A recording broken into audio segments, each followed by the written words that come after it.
Corona की दूसरी लहर से शहर शहर हाहाकार है। हर रोज लाखों लोग संक्रमित हो रहे हैं। तो जो अब तक इस वायरस की जद में नहीं आए थे, वो खुद को कोरोना से बचाए रखने के लिए हर संभव कोशिश में लगे हुए हैं। इन दिनों सोशल मीडिया के हर प्लेटफॉर्म, चाहे व्हाट्सएप हो, फेसबुक, हर जगह पर केवल कोरोना से बचने के घरेलू उपाय दिखाई दे रहे हैं। लोग विटामिन सी, जिंक और प्रोटीन डाइट के साथ काढ़े का सेवन कर रहे हैं, तो कोई गोबर थेरेपी के भरोसे है, इस उम्मीद से कि कोरोना से इसका बचाव हो पाएगा। लेकिन सवाल, कोरोना से बचने के चक्कर में लोग नई आफत को कहीं न्योता तो नहीं दे रहे? इनके ज्यादा इस्तेमाल से इसके साइड इफेक्ट सामने आ रहे हैं। यहाँ तक कि इलाज न मिलने पर इससे लिवर डैमेज होने तक के मामले सामने आ रहे हैं। ऐसे में आज स्पेशल रिपोर्ट में अगले 20 मिनट में हम आपको जिन सवालों के जवाब देंगे, वो उन्हें पहले जान लीजिए। सवाल नंबर 1, क्या ज्यादा गिलोय पीना खतरनाक हो सकता है? सवाल नंबर 2, क्या ज्यादा काढ़ा पीने से लीवर को खतरा है? सवाल नंबर 3, क्या आयुर्वेदिक दवाओं के भी साइड इफेक्ट हो सकते हैं? सवाल नंबर 4, क्या सेल्फ मेडिकेशन से गैस्ट्रो के मरीज ज्यादा बढ़ रहे हैं? सवाल नंबर 5, घर में इम्यूनिटी बढ़ाने के लिए क्या खाएं? देश की राजधानी दिल्ली से लेकर मुंबई, चेन्नई, अहमदाबाद सहित कई शहरों में ऐसे मामले सामने आए हैं जो चिंता बढ़ाने वाले हैं। जानकारों के मुताबिक यूं तो फैटी लीवर को दूर करने में गिलोय को कारगर माना जाता है, साथ ही ये इम्यूनिटी मजबूत करने के लिए भी बेहतर है, पर इसका ज्यादा इस्तेमाल लीवर से जुड़े रोगों का खतरा बढ़ा देता है, क्योंकि गिलोय और काढ़े की तासीर गर्म होती है, जिसके साइड इफेक्ट का खतरा ज्यादा होता है। आयुष मंत्रालय के मुताबिक अब तक देश में 700 से अधिक ऐसे मामले सामने आए हैं जिनमें हर्बल उत्पादों के सेवन से दुष्प्रभाव हुआ है। इनमें से 90% मरीजों की लीवर बायोप्सी की जांच में हर्बल उत्पादों की वजह से नुकसान होने की पुष्टि हुई है। इसमें मरीजों में पीलिया के लक्षण पाए गए हैं और मरीजों के लीवर को भी काफी नुकसान पहुंचा है। कि क्या गिलोय जिसका सबसे ज्यादा इस्तेमाल हो रहा है, जिसकी सबसे ज्यादा सलाह दी जा रही है, वो ज्यादा पीना वाकई खतरनाक हो सकता है क्या? बिल्कुल, अति हर चीज की बुरी होती है, ज्यादा पीना खतरनाक हो सकता है। दूसरी बात, लोग अपने विवेक के अनुसार स्वयं से मात्रा निर्धारण करते हैं, जो बिल्कुल गलत है।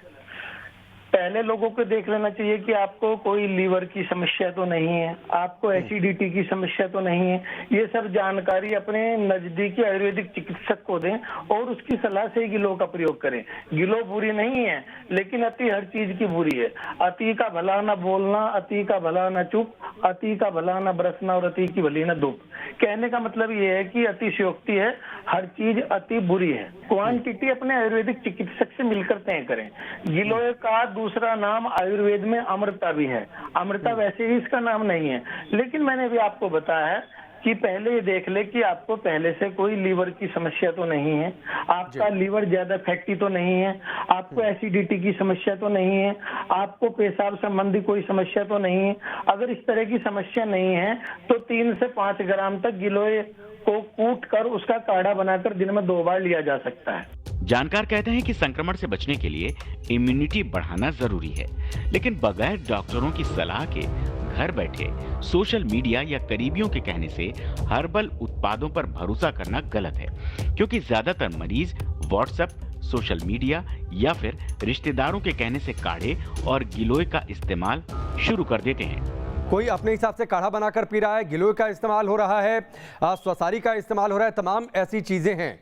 जिस बात का रामकुमार जी जिक्र कर रहे हैं, क्या वाकई एक लिमिट से अगर अधिक काढ़े का हम इस्तेमाल करते हैं तो इससे सीधे लीवर डैमेज होता है? जी देखिए, मैं आपको यहाँ बहुत अदब के साथ एक बात बता दूं कि मैं बहुत बड़ा आयुर्वेद का प्रोपोनेंट हूँ, सपोर्टर हूँ, और मेरे घर में बहुत सी चीज़ें खुद इस्तेमाल होती हैं आयुर्वेद की। लेकिन कोरोना वायरस में खुद से भी लीवर में संक्रमण होता है, तो लीवर पहले ही कॉम्प्रोमाइज होता है।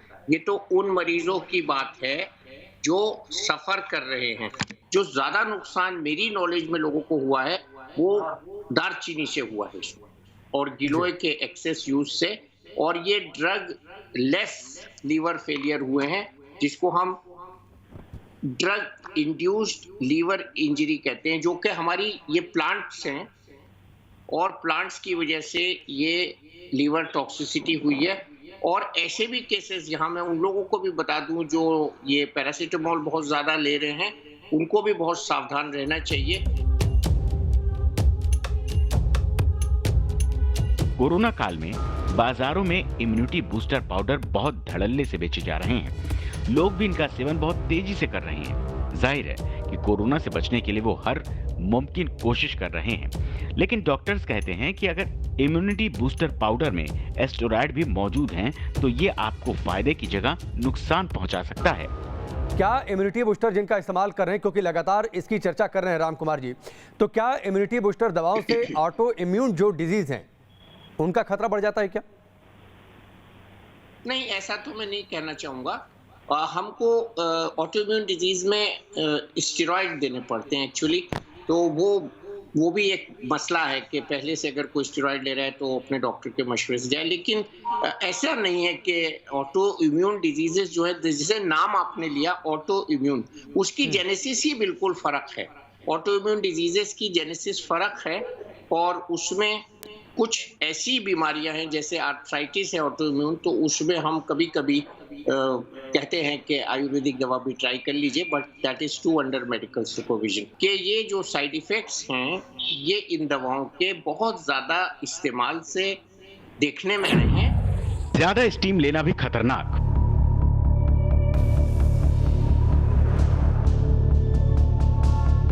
4 दिन पहले तमिलनाडु के स्वास्थ्य मंत्री ने कहा है कि कोई अगर डॉक्टर के सलाह के बिना नाक से भाप लेने का तरीका अपनाता है तो उसके फेफड़ों पे नुकसान हो सकती है। और ये तमिलनाडु के स्वास्थ्य मंत्री का कहना है, जिन पर लगभग 8 करोड़ लोगों की स्वास्थ्य की जिम्मेदारी है। जाहिर है तमिलनाडु के स्वास्थ्य मंत्री के इस बयान से कोरोना काल में भाप लेने वाले करोड़ों लोग सोच में पड़ गए होंगे। स्टीम यानी भाप हिंदुस्तान ही नहीं बल्कि दुनिया भर के देशों में ली जा रही है। कोरोना के समय से भी लोग ज्यादा ही स्टीम ले रहे हैं। दावा यह है कि इससे कोरोना संक्रमण से बचा जा सकता है। ऐसे में मेडिकल साइंस इसे लेकर क्या कहता है, ये जानना जरूरी है। देखिए, जहाँ तक स्टीम का सवाल है तो हम किसी भी वायरल इन्फेक्शन में स्टीम ले सकते हैं, पर 1 या 2 बार स्टीम लें। बहुत एक्सेस में अगर आप स्टीम लेते हैं तो आपका जो नेजल म्यूकोसा है या ओरल म्यूकोसा है वो इन्फ्लेम्ड हो जाएगा और बर्न जैसी स्थिति उसमें आ जाएगी, जैसे हम कहते हैं कि छाले पड़ गए। तो स्टीम ज़रूर आप ले सकते हैं अगर आपको जुकाम खांसी है या हल्का जैसा वायरल इन्फेक्शन है, पर ज़्यादा स्टीम तो नुकसानदायक है। नमक के गरारे करना कितना फायदेमंद? कोरोना के समय में गले में समस्या होने पर डॉक्टर भी नमक के पानी के गरारे करने की सलाह दे रहे हैं, लेकिन ये केवल 2 बार ही दिन में करना है, वो भी तब जब आपको गले में दिक्कत हो। ऐसे में अगर आप बिना किसी वजह अधिक मात्रा में नमक के पानी के गरारे करते हैं तो गले के मेम्ब्रेन को नुकसान पहुंच सकता है। क्योंकि लीवर हमारे जो बदन है उसकी छन्नी है। पहली छन्नी लीवर है, फिर किडनी। जो लीवर से चीजें बच जाती हैं उसको किडनी छानती है। तो इसमें हमको बहुत एहतियात करनी चाहिए। और सबसे बड़ी इम्यूनिटी बूस्टर जो है वो ये है, मन का चैन, सुख का और दिमाग का चैन और स्ट्रेस फ्री रहना। स्ट्रेस से हमारी इम्यूनिटी सबसे ज्यादा डाउन होती है। होम्योपैथी दवा से कोरोना नहीं होगा। सोशल मीडिया के ऐप जैसे व्हाट्सएप पर इन दिनों एक दवा को कोरोना से बचने के लिए कारगर बताया जा रहा है। इनमें से एक है आर्सेनिक एल्बम। व्हाट्सएप पर चले आ रहे मैसेज की वजह से लोग कोविड से बचने के लिए इस दवा का सेवन अधिक मात्रा में कर रहे हैं। ऐसे में इस दवा का इस्तेमाल किस हद तक सही है, इसके लिए आपको मेडिकल एक्सपर्ट की बात जरूर सुननी चाहिए। देखिए, इसमें सबसे बड़ी बात यह है कि खुद से कोई मेडिसिन लेना, बेशक होम्योपैथिक हो या आयुर्वेदिक मेडिसिन हो, ये बहुत गलत चीज़ है। बिना किसी डॉक्टर के कंसल्टेशन के आप कोई आयुर्वेदिक मेडिसिन ले रहे हैं या फिर होम्योपैथिक मेडिसिन ले रहे हैं, वो कहीं ना कहीं आपको नुकसान भी करेगी। फ़ायदा पहुंचाए ना पहुंचाए, बट आपका नुकसान ज़रूर होएगा। वो आप जिस मेडिसिन का नाम ले रहे हैं वो आर्सेनिकम एल्बम करके मेडिसिन है वो, तो मेरे हिसाब से बिना डॉक्टर की कंसल्टेशन के मेडिसिन खुद से लेना ये गलत है। सिर्फ आयुर्वेदिक मेडिसिन या एलोपैथिक मेडिसिन या कुछ भी आप कोई भी मेडिसिन ले रहे हो, सब मेडिसिन का अपना अपना एक मोड ऑफ एक्शन होता है। हर्बल हेल्थ सप्लीमेंट का कितना असर? इम्यूनिटी बूस्ट करने वाले भले ही बहुत से आयुर्वेदिक सप्लीमेंट बाजार में मौजूद हों, लेकिन केवल ये आपको कोरोना से बचाने में कारगर साबित नहीं हो सकता। ऐसे में आप हर्बल सप्लीमेंट का केवल तभी सेवन करें जब आपको डॉक्टर या विशेषज्ञ इसे पीने की सलाह दें, क्योंकि इनका ज्यादा सेवन आपके लिए फायदे की जगह पेट की बीमारी की समस्या बन सकता है। मैंने ये एक चीज़ नोट करी है कि जो म्यूकोरमाइकोसिस डेवलप हो रहा है, प्रोलॉन्ग एडमिशन के बाद, काफ़ी लंबे एडमिशन के बाद, जो पेशेंट में स्टेरॉइड चल रहा है, साथ में वो डायबिटिक हैं, मतलब एक तो म्यूकोरमाइकोसिस नाम की जो फंगस है, एक अपॉचस विकलवादी फंगस है। अगर आपका शरीर बहुत कमज़ोर हो चुका है तो वो उस कमज़ोर शरीर पे अटैक कर रहा है। ऐसा नहीं है कि घर बैठे बैठे किसी को ये हो जाएगा, तो ये पैनिक घबराने की ज़रूरत बिल्कुल नहीं है। हमें ये बताने की ज़रूरत है कि ये एक ऐसा विकलवादी इन्फेक्शन है जो एक पर्टिकुलर एटमॉस्फेयर, टेम्परेचर और मॉइस्चर पे डेवलप होता है। गोबर थेरेपी से भागेगा कोरोना? इन तस्वीरों को देखिए। तस्वीरें अहमदाबाद में कोरोना के खिलाफ लड़ाई में गोबर थेरेपी का इस्तेमाल किया जा रहा है। कुछ लोगों ने पहले अपने शरीर पर गोबर का लेप किया, फिर बाद में दूध से स्नान किया। लोगों का तर्क है कि इस तरह के उपाय से उन्हें राहत मिलेगी। कोरोना की लड़ाई में क्या गोबर थेरेपी कारगर है? ये सवाल इसलिए उठ रहा है क्योंकि अहमदाबाद में कोरोना संक्रमण से बचने के लिए गोबर और गोमूत्र का सेवन किया जा रहा है। ये अलग बात है। जानकारों का कहना है कि इससे किसी तरह का फ़ायदा होने वाला नहीं है, लेकिन लोगों का मानना है कि इस महामारी के दौर में कोरोना से बचने का यह एक कारगर उपाय है। कोरोना के खिलाफ लड़ाई में गोबर थेरेपी से कोरोना के इलाज को लेकर हमने डॉक्टर से बात की, तो डॉक्टर्स का साफ साफ कहना है कि गोबर की प्रभावशीलता का कोई भी वैज्ञानिक प्रमाण नहीं है, जबकि इससे दूसरी बीमारियों के फैलने का खतरा बढ़ जाता है। देखिए जी, आयुर्वेद के अंदर ऐसा अभी तक तो किसी टेक्स्ट के अंदर लिखा नहीं है कि गाय के गोबर से ज्वर का, जो कि हम ज्वर का इलाज करते हैं आयुर्वेद में, जैसे कोरोना भी एक तरह का टाइप का बुखार है, तो ज्वर का इलाज गाय के गोबर से आयुर्वेदिक में टेक्स्ट के अंदर कहीं पे भी नहीं लिखा गया। गाय के मूत्र का बल्कि जहाँ पर उपयोग होता है वो भी हम स्किन डिसऑर्डर्स के अंदर यूज़ करते हैं, वो भी मेडिसिन्स बनती हैं, और बाकी गाय के गोबर का कहीं पे भी नहीं है। आपके मांस से ही आपको ब्लैक फंगस। कोरोना की दूसरी लहर की भयावहता के बाद अब चिंता ब्लैक फंगस ने बढ़ा दी है। तेजी से इसके मामले कई राज्यों में सामने आ रहे हैं और इसके कारण का पता भी लगाया जा रहा है। ये सिर्फ मरीज के आंख, नाक और दिमाग को ही नुकसान नहीं पहुंचा रहा, बल्कि मौत की नींद भी सुला रहा है। और अब इसका मास कनेक्शन भी सामने आने लगा है।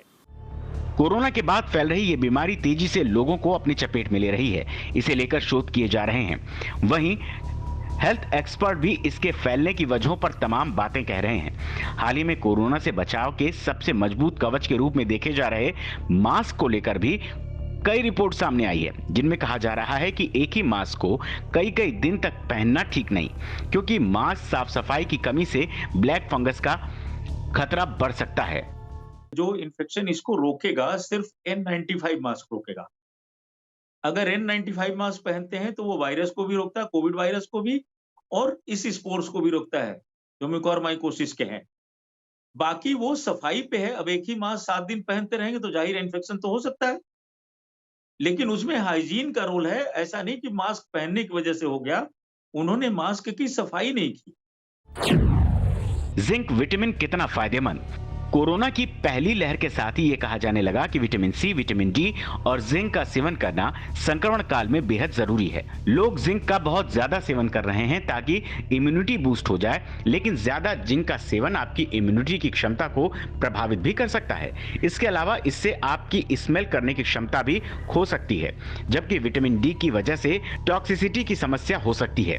वहीं अगर आप अधिक मात्रा में कैल्शियम लेते हैं तो इससे आपको उल्टी जैसे साइड इफेक्ट मिलेंगे। इन दिनों कोविड महामारी के चलते मैंने भी कई मरीज ऐसे देखे हैं जिन्होंने लंबे टाइम से इम्यूनिटी बूस्टर्स दवाइयों का सेवन किया हो, और बाद में हमारे पास जब आते तो इसका लीवर इतनी मात्रा में डैमेज होता है कि वो दवाई बंद करने से या तो कोई और दवाई देने से वो रिकवर नहीं हो पाता है, और उनको अल्टीमेटली या तो लीवर ट्रांसप्लांट की ज़रूरत पड़ती है या तो उनकी डेथ हो जाती है।